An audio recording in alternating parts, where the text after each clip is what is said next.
Well, thank you for choosing to spend your day with us. I hope you've been enjoying your day so far. I'm Jurnee Taylor, joined with meteorologist Nathan Scott. Nathan, we have made it to the weekend, but there are some changes coming about from my understanding, right? Good afternoon, Jurnee. We have some changes to talk about out there right now because yesterday when I was talking about the chance of rain, one model was showing it, another model wasn't. Well, look what happened.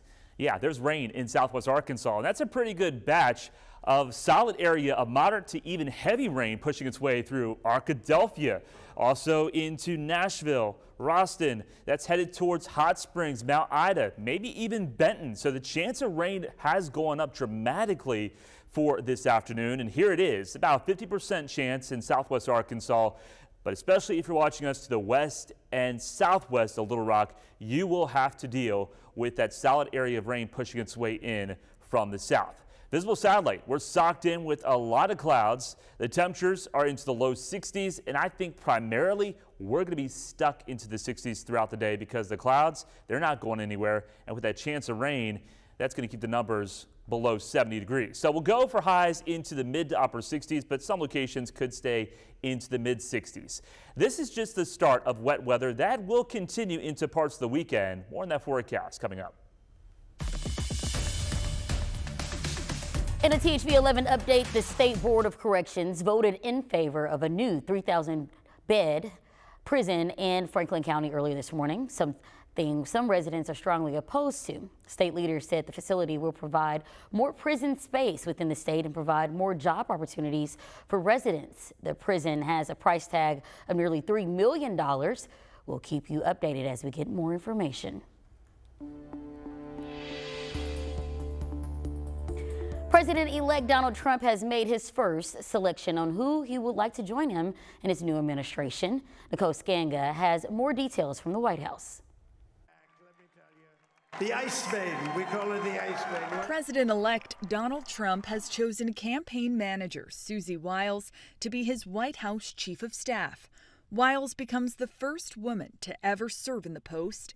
Sources close to Trump tell CBS News' Robert Costa that Wiles is seen as smart and organized and someone who will not compete with Trump for attention. Susie likes to stay in the background. She's not in the background. Wiles is the first cabinet member pick in the new administration, but Trump is quietly working to fill other positions. CBS News has learned Trump is considering Florida Senator Marco Rubio and former Ambassador Richard Grenell for Secretary of State, while Fox News reports Senator Bill Hagerty is on the list, among others.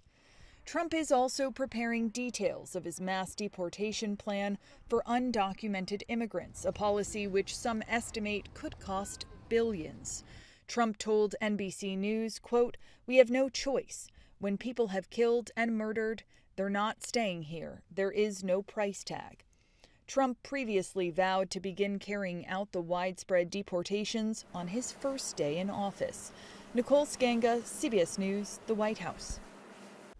Well, now to the war in Ukraine and the implications of the next Trump presidency. Many Ukrainians say they fear Trump will cut critical support to Ukraine or broker a deal that would place their country into a surrender mode and grant influence to Russian President Vladimir Putin. It comes from a remark by Donald Trump saying he could end Russia's war on Ukraine within 24 hours, but without saying how. Now, 10 weeks from the new administration, Biden's leaders are reportedly looking to push more than $9 billion in already approved security assistance to Ukraine. Federal authorities are looking into distributing and disturbing and racist text messages sent from unknown numbers to Black Americans in at least 10 states. Many of the messages, which were sent to middle school, high school, and college students, make reference to slavery. Ariane Till has more on this troubling story. You have been selected to be a house slave at the Fieldview Farm Plantation. Be ready on Saturday, November 9th, 11 a.m. sharp. This was the text message Latasha Nelson's 8th grade daughter, Jemiah, and her friend received while at home in Connecticut. My daughter came down and showed me, I was like, wait a minute. I was angry, one, disgusted, Two, In at least 10 states across the nation, CBS News has learned that Black Americans have received anonymous, racist text messages similar to these. And while varying slightly, many of the messages read, "You have been selected to pick cotton or become a house slave at a plantation." I felt scared, sad, kind of shaken by it. Devereaux Adams lives in Atlanta and is a student at Western Governors University. If this was not during the election, I probably would have laughed it off. But I don't know, it hit me different because of when it happened. And considering that I have multiple friends that got the same exact message, same exact tone, and some, they don't even know how these people got their first and last name. And they're telling people, we know where you live. So it's like, whoa, this is not a prank. This is an actual threat. Black students at several schools and universities have reported receiving the texts. And CBS News has verified that the texts were sent from numbers with area codes from at least 25 different states. Some through Text Now, which offers free phone numbers. In a statement, Text Now says it's learned that one or more of our accounts may have been used to send text messages in violation of our terms of service, adding it shut down the accounts as soon as it became aware. our ancestors died on plantations and lived lives and separated from their children.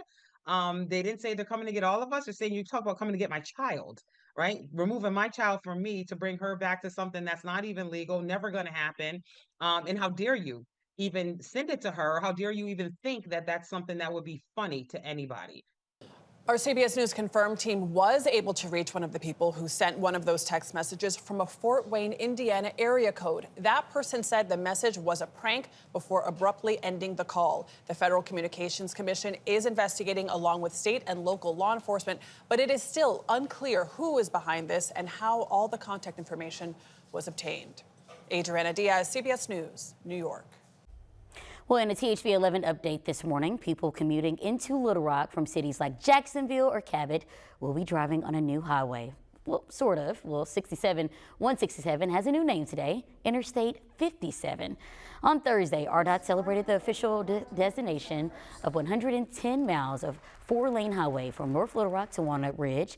And with the new name comes exciting economic development opportunities for communities all along the new interstate. This designation provides more opportunities to business in Arkansas. With easier access and better connections, we know more companies will be looking to our great state to set up shop, bring more jobs, more chances for success, and spawning much-needed economic growth. The final section of I-57 in Northeast Arkansas will be finished in a few years. When that happens, I-57 will provide a straight shot from North Little Rock all the way to Chicago. In some consumer news, the cost of borrowing is likely to come down even more. The Federal Reserve cut interest rates by a quarter point after wrapping up its two-day meeting yesterday. Some economists expect another rate cut when the Fed meets again next month. Well, having a drink is taking a whole new meaning. A growing number of Americans are swapping out alcohol beverages for a different kind of buzz. Christine Lazar shows how states across the country are now selling drinks with THC. Inside the Artistry Studio Lounge dispensary in Los Angeles, you'll find what looks like a typical bar, but you won't find any alcohol here. All the colorful cocktails come with a shot of cannabis containing THC. Do you taste it? You don't. Sky Fairman is the lounge manager and says customers control their own dose and can enjoy cannabis in a social setting. You can take a couple of sips, relax, see how you feel, and then go from there. I tell people it's almost like you can control your high. These type of bars are popping up in more states where recreational marijuana is legal. And across the country, you can find canned beverages with THC at select retailers. They provide a similar high and are even sold in some states where cannabis is not legal recreationally, because in those states, the specific strain of THC in some of the drinks comes from hemp instead of marijuana. The reason why these products are available are because of the Farm Bill. Kate Stevenson is an industry analyst from the Brightfield Group and says the 2018 Farm Bill made it legal for a certain type of THC known as Delta-9 to be synthesized from hemp. Since then, there's been an explosion in beverage sales, reaching $382 million this year and growing. They're projected to grow 14% over the next 5 years. She says those numbers would be higher, but almost a dozen states have now banned intoxicating THC synthesized from hemp. California's governor authorized an emergency ban earlier this year because a loophole in the law allowed for gummies and other products to be sold outside of dispensaries and at any store. We don't want to kill the hemp industry. We want the hemp industry to be regulated. It was intended not for intoxicating products. The THC at the Artist Tree Studio Lounge doesn't come from hemp. So here, those 21 and older can enjoy cannabis in a cocktail. Christine Lazar, CBS News, Los Angeles. Well, check this out. Glow Wild has returned to the Little Rock Zoo.